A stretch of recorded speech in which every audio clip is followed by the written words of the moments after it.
baba yandinyima chikafu. Baba wangu akunyima chikafu lini kwewe? Iwe unonyepera baba wangu iwe.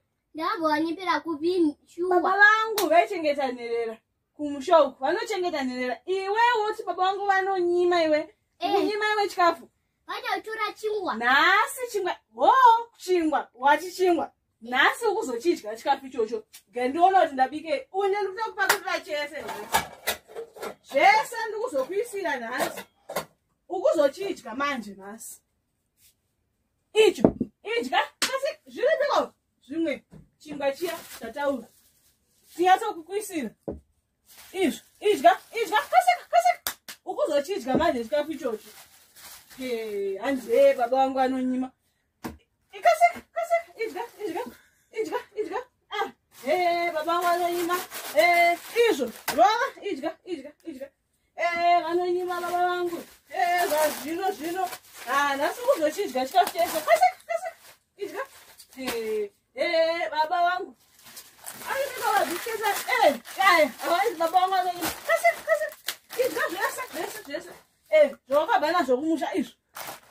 Rova. Idya. Zvese. Hapana chiri kuzosara nhasi. Chikafu. Kaseka. Rova zvese ukuzodya nhasi. Ndoda kudzoka wapedza chikafu ichocho chese ichocho. Handidi kuona chasara ipapa. Ndinonyimwa chikafu.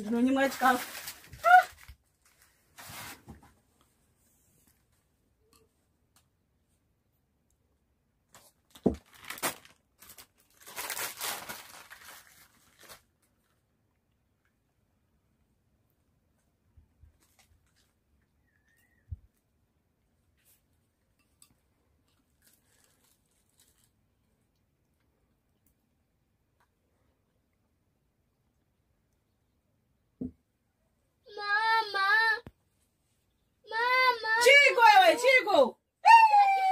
Baba wangu murikunuwa. Chiri kuitika apa? Wona nunzi kuwanda. Chiko, muka kuenda toilet. Muka. Kasika muka we. Uenda toilet. Ukunhuisa mbamangu. Muka. Kasika. Mbamangu zvomozara nunzi. Manya toilet iwe. Manya. Zvazvakaoma newedu we.